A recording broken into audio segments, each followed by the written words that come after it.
जय श्री राम।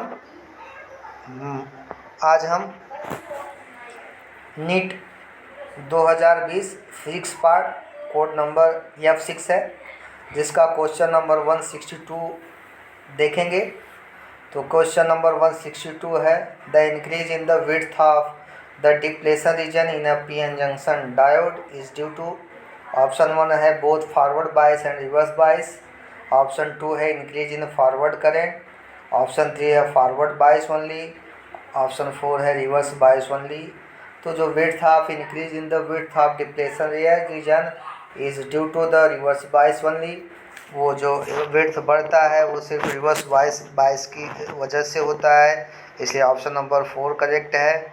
इसका सॉल्यूशन है the increase in the width of the depletion region in PN junction diode due to reverse bias only. और when PN junction diode is reverse bias, majority carriers do not cross the junction. However, a very little amount of current flows due to the motion of minority carriers. This current is called reverse current. This current increases with increasing temperature. मतलब जो PN junction diode होता है उसमें reverse bias में जो majority carriers होते हैं वो जंक्शन को क्रॉस नहीं कर सकते, क्योंकि डिप्लेशन रीजन का विड्थ बड़ा हो जाता है। लेकिन फिर भी उसमें जो है माइनॉरिटी कैरियर्स की वजह से स्मॉल करंट फ्लो होता है, जिसका स्मॉल अमाउंट में करंट फ्लो होता है, जिसको हम रिवर्स करंट बोलते हैं। और वो करंट जो है टेम्परेचर बढ़ने से बढ़ता है। अब हम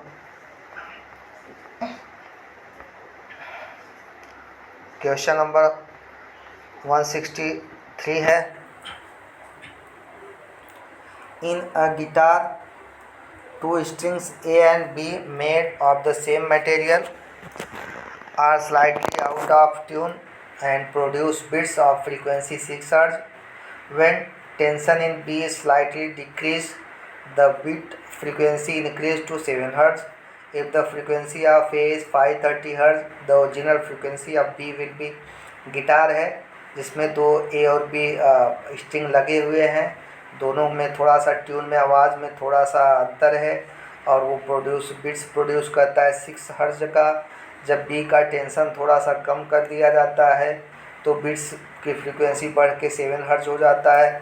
और दिया है ए की फ्रीक्वेंसी 530 हर्ट्ज है, तो ओरिजिनल फ्रीक्वेंसी क्या होगा इसको हम देखते हैं। अब बिट्स होता क्या है कि when two sound waves having equal amplitudes and traveling in a medium in same direction but having slightly different frequencies। मतलब अगर दो साउंड वेव हैं जिसके इक्वल एम्पलीट्यूड होने चाहिए और वो एक ही मीडियम में एक ही डायरेक्शन में ट्रेवल कर रहा है, और उनके बीच का फ्रीक्वेंसी डिफरेंस थोड़ा सा डिफरेंस होना चाहिए, तो उनके सुपरपोजिशन से then by the superposition of these wave beats are form. उनके सुपरपोजिशन से इंटरफेरेंस सुपरपोजिशन से बिट्स बनता है। उसमें क्या होता है, the phenomenon of periodic variation of intensity of sound when two sound waves are slightly different frequency interfere is called beats. तो जब ये जो फेनोमेनन होता है, प्रक्रिया है periodic vibration of intensity of sound का जो इंटेंसिटी होता है वो पीरियोडिकली चेंज होता है।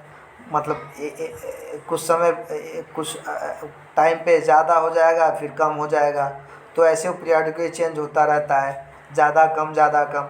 तो वो जो होता है उसकी फ्रिक्वेंसी, तो वो जब इंटरफेयर करते हैं तो अपना बिट्स बनता है। अब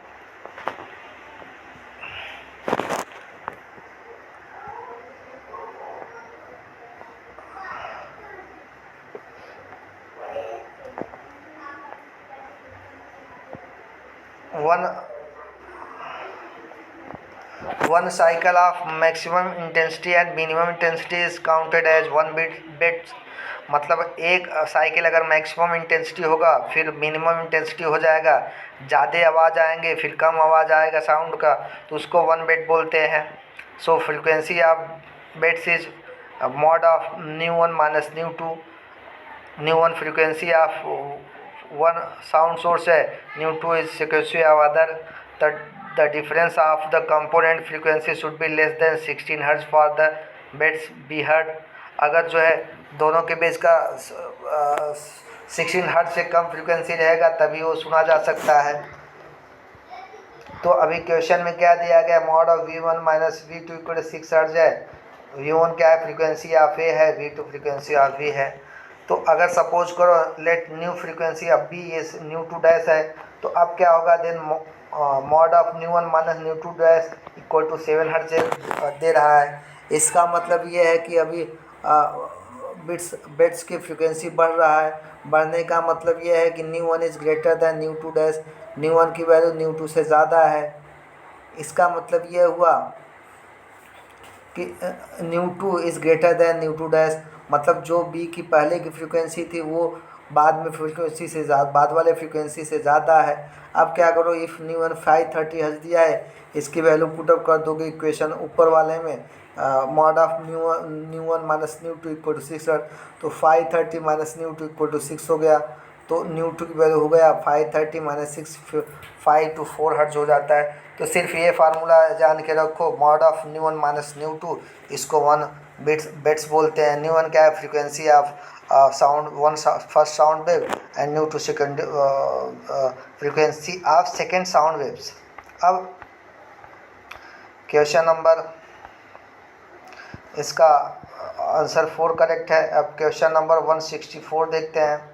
the ratio of contribution made by the electric field and magnetic field components to the intensity of an electromagnetic wave is C speed of electromagnetic wave है। तो इलेक्ट्रिक फील्ड और मैग्नेटिक फील्ड का जो intensity होता है उनका ratio क्या होता है, तो वहाँ रेशियो 1 होता है, वहाँ रेशियो 1 है। अब इसको देखिए, intensity of electromagnetic wave due to electric field क्या होता है, I base capital E equal to 1/2 C epsilon 0 E not square. Epsilon क्या है, परमिटिविटी ऑफ फ्री स्पेस है, और ई नॉट क्या है, एम्पलीट्यूड ऑफ इलेक्ट्रिक फील्ड है। अब intensity of an electromagnetic wave due to magnetic field क्या होता है, I base B equal to 1/2 C B not square upon mu not square, sorry I B equal to half C B not square upon mu not. अब since velocity of light और E M wave in free space, velocity of light क्या होता है, C equal to 1/स्क्वायर root of mu not epsilon 0। तो सो सी square की value हो गया 1/म्यू नॉट एप्सिलॉन 0, या इसको C square epsilon 0 equal to 1/म्यू नॉट हो गया। सो आई बी की वैल्यू क्या होगा, 1/2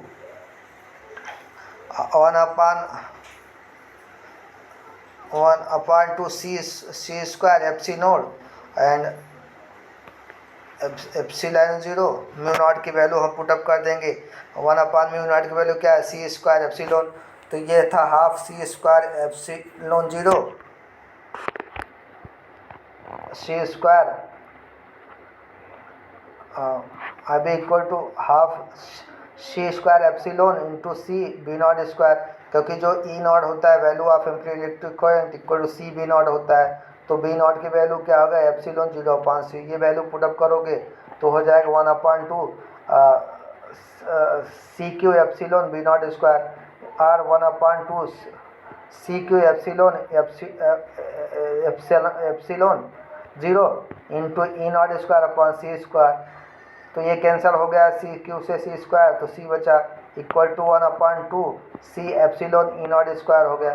तो दोनों के बीच का इंटेंसिटी का रेशियो क्या होगा, I E upon I B equal to half C epsilon E not square divided by half C epsilon E not square equal to 1/1। तो आई ई आई बी रेशियो 1 हो गया। अब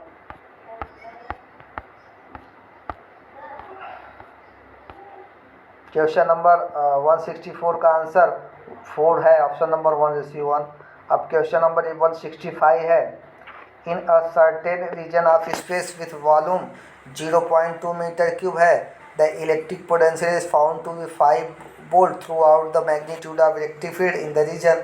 तो इसका इलेक्ट्रिक फील्ड क्या होगा, अभी देखो वो सर्टेन वॉल्यूम में है जिसका वॉल्यूम 2 मीटर क्यूब स्क्वायर है, तो इलेक्ट्रिक पोटेंशियल 5 वोल्ट है। अगर वो क्लोज्ड बॉडी है तो उसको इक्विपोटेंशियल सरफेस होता है, इक्विपोटेंशियल सरफेस का मतलब उसमें इलेक्ट्रिक फील्ड 0 होगा, तो डायरेक्ट इलेक्ट्रिक फील्ड 0 है। इसको हमने सॉल्व किया। देखिए ये वॉल्यूम 0.2 मीटर स्क्वायर है, वी की वैल्यू 5 वोल्ट है। सिंस पोटेंशियल एनर्जी कांस्टेंट है throughout the volume, so surface will be equipotential surface होगा, हेंस इलेक्ट्रिक पोटेंशियल या इलेक्ट्रिक फील्ड की value equal to minus dV/dr होता है।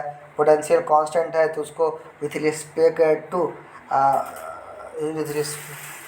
विथ रिस्पेक्ट टू डिस्टेंस या उस derivative with respect to r, तो ये 0 हो जाएगा। तो 0 हो जाएगा, तो इसका आंसर 3 है। अब हम नेक्स्ट क्वेश्चन देखेंगे। नेक्स्ट क्वेश्चन है 166 in Young double slit experiment if the separation between coherent source is halved and the distance of the screen from the coherent source is double, then fringe width क्या होगा, इसको हमें find करना है fringe width. देखिए young double slit experiment में fringe width beta की value होता है capital D into lambda upon small D. Small D क्या है, distance between two coherent source है, और कैपिटल डी क्या है, distance of screen from coherent sources. Figure में देखो दो कोहेरेंट सोर्स है जिनके बीच का डिस्टेंस स्मॉल डी है, screen at the distance capital D पे है, तो beta equal to capital D lambda upon D. Lambda क्या है, wavelength of the incident light. तो दिया है कि डी डैश अगर सपोज करो 2D है और स्क्रीन का डिस्टेंस 2D हो जाता है, डबल हो जाता है, और कोहेरेंट सोर्स के बीच का डिस्टेंस हाफ हो जाता है, D dash equal to D/2। तो न्यू फ्रिंज विड्थ क्या है, उसको हमने बी डैश सपोज किया है, B dash equal to capital D dash lambda upon small D dash. अब वैल्यू पुटअप कर देंगे तो beta dash equal to 2D into lambda upon D/2 हो गया, ऊपर जाएगा 4D lambda upon small D equal to 4 beta, तो beta की वैल्यू हो जाएगा 4 बीटा। तो इसका आंसर है